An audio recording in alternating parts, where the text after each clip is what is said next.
எண்ணினிய தமிழ் மக்களேன்ட்டு கம்பீரமான குரல் மூலயமா தமிழ் சினிமாவில் ரொம்பவே பிரபலமானவர் தான் இயக்குனர் இமயமான பாரதிராஜா அவர்கள். இவருடைய மரணம் மிகப்பெரிய சோகத்தை திரையுலகினர் மத்தியில் மட்டும் இல்லாமல் பொதுமக்களிடையுமே ஏற்படுத்தியிருக்கு. ஏன்னா அவருடைய படங்களை பார்க்கும்போது ஏதோ நம்ம டைரக்ட் கனெக்ட் இருக்கும், இதுதான் இப்படி தான் அப்படின்னு இல்லாமல் நம்மளுடைய ஒரு அண்ணா, நம்மளுடைய அக்கா, நம்மளுடைய மாமா இப்படின்ட்டு ஒரு டைரக்ட் கனெக்ட் உருவாக்குற வகையில் தான் அவருடைய படங்கள்லாம் இருக்கும். ஸோ தமிழ் சினிமாவுடைய இந்த பார்வையே திருப்பி போட்டவர் தான் இவர். ஏன்னா இது வரைக்கும் உள்ளேயே, அதாவது இவர் படம் எடுக்கிறதுக்கு முன்னாடி வரைக்கும் செட்டுக்குள்ளேயே படத்தை எடுத்தவங்க. இவர் வந்ததுக்கப்புறம் தான் அவுட்டோர் ஷூட்லாம் போக ஆரம்பித்தாங்க. குறிப்பாக கிராமத்தில் அண்டு நிறைய வயல்வெளிகளில் இவருடைய அந்த ஒவ்வொரு கேப்ஷனுமே அப்படி தான் இருக்கும். ஹீரோயின்ஸ்க்கு ரொம்பவே இம்பார்ட்டன்ஸ் கொடுக்குற படங்கள் இப்போ எவ்வளவோ வந்தாலும் அப்போ உண்மையாலே ஹீரோயின்ஸோடைய அந்த கேரக்டர்ஸ் கூட நம்ம ஞாபகம் வச்சுக்கிற அளவுக்கு தான் அவருடைய படங்கள்லாம் இருந்தது. இது யாராலுமே மறக்க முடியாது. தமிழ் சினிமாவுடைய ஒரு இமயமே சாஞ்சிடுச்சுன்னு தான் சொல்ல முடியும். ஏன்னா அந்த அளவுக்கு நிறைய டேரக்டர்ஸை இப்போ உருவாக்கியிருக்காரு. இப்போ நிறைய யங் டேரக்டர்ஸ்க்கு உதாரணமாக இவர் திகழ்ந்திருக்காருன்னே சொல்லலாம். மன அழுத்தம், உடல்நல குறைவால் தான் இவர் காலமாயிருக்காரு. அவருடைய மகன் மனோஜ் அவர்களுடைய மரணம் இவருக்கு மிகப்பெரிய ஒரு தாக்கத்தை ஏற்படுத்தியிருக்கு. ஏன்னா அவருடைய இறப்புலேருந்து மீள முடியாத ஒரு துயரத்தில் தான் இவர் இருந்திருக்காரு. சொல்லப்போனால் அவருடைய மகனை எடுத்து சென்னதுக்கு அப்புறம் கூட அவரை எப்படியாவது மீட்டு கொண்டு வரணுன்ட்டு கங்கை அமரன் அவர்கள் அவர் பக்கத்திலேயே உட்காந்து ஒரு பாட்டுலாம் கூட பாடுவார். அதுக்கு இவர் தாளம் தட்டுற மாதிரி அந்த ஒரு வீடியோலாம் பார்க்க முடிஞ்சுது. அப்படி இருக்கும்போது எப்படி அவர் இதிலிருந்து மீண்டு வருவாருன்ற கேள்வியும் இருந்திருக்கும். அதுதான் முக்கியமான மன உளைச்சலுக்கே காரணம். இப்படி மீளா துயரத்தில் இருந்த இவர் எப்படி மீண்டு வர முடியும்ன்ற கேள்வியும் இருந்திருக்கும். இந்த நிலையில் தான் அவருடைய மகளான ஜனனி வீட்டில் போயிட்டு இருந்திருக்காரு. அங்கே கொஞ்ச நாள் இருந்து 5 மாதத்துக்கு முன்னாடி தான் சென்னைக்கு வந்திருக்காரு. சென்னைக்கு வந்தால் கொஞ்ச நாள்லேயே அவருக்கு உடல்நிலை சரியில்லாமல் போயிருக்கு. 5 மாதங்களாகவே இவர் ஹாஸ்பிட்டல் கைமா தான் இருந்திருக்காரு. அதில் குறிப்பாக 1 மாதம் ஃபுல்லாக ஹாஸ்பிட்டலில் இருந்து ரீசெண்டாக தான் அவர் வீடு திரும்பி இருந்தார். அது எல்லாத்தையுமே நம்ம பார்த்துருந்தோம். இந்த நிலையில் அவர் காலமாக அவருடைய நீலாங்கரை வீட்டில். ஸோ அவருடைய உடலுக்கு நிறைய பேர் பிரபலங்கள் நேரடியாக அஞ்சலி செலுத்தினாங்க. சிஎம் விஜய் அவர்கள் உட்பட அஞ்சலி செலுத்திட்டு தான் அவரே டெல்லி பயணமே புறப்பட்டிருக்காரு. பாரதிராஜா அவர்களுடைய இயற்பெயர் சின்னசாமி. இவர் ஜூலை 17, 1941 பிறந்திருக்காரு. தேனி அல்லி நகரம்ன்ற இடத்துல தான் இவர் பிறந்திருக்காரு. இவரை எல்லாருமே அவங்களுடைய வீட்டில் சின்ன வயசுலேருந்தே பால் பாண்டி அப்படி தான் கூப்பிடுவாங்களாம். அவர் சினிமாக்காக தான் பாரதி ராஜா அப்படி மாற்றிக்கிட்டாரு. இந்த பேருக்கு பின்னாடியும் ஒரு குட்டி ஸ்டோரி இருக்குது. இவர் கூட பிறந்தவங்க மொத்தம் இவரோட சேர்த்து 6 பேர்.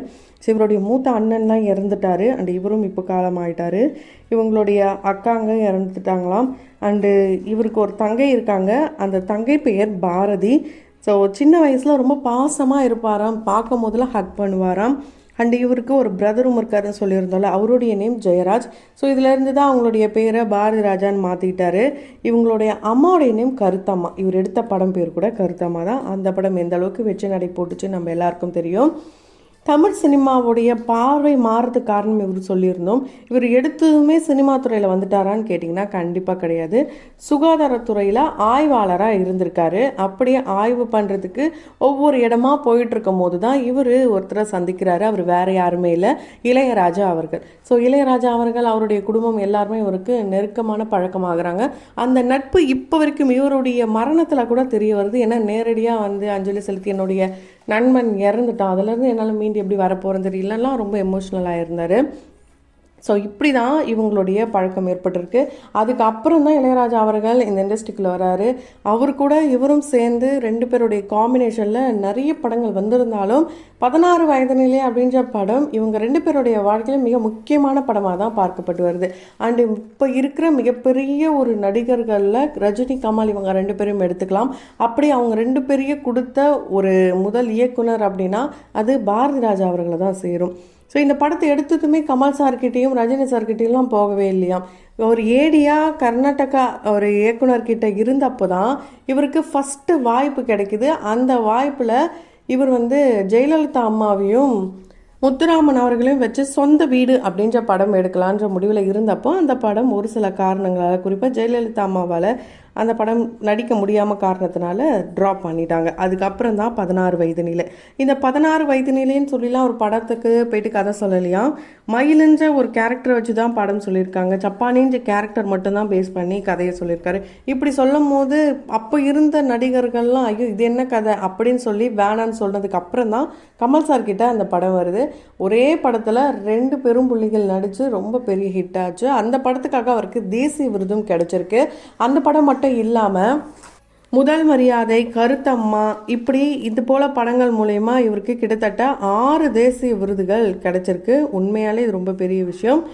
இது தொடர்ந்து கடல் பூக்கள், கிழக்கே போகும் ரயில், சிகப்பு ரோஜாக்கள், அலைகள் ஓய்வதில்லையே, புதிய வார்ப்புகள், நிறமாறா பூக்கள், கடலோர கவிதைகள், இப்படி பலவிதமான படங்களை நமக்காக கொடுத்து நம்ம வீட்டு பிள்ளையாக மாறினவரை இவர் ஃபைனலாக நம்ம வீட்டு பிள்ளை படத்துலையும் சிவகார்த்திகேயனுடைய தாத்தா கேரக்டரை நடித்து நம்ம மனசில் நீங்காத இடம் பிடிச்சிட்டாரு.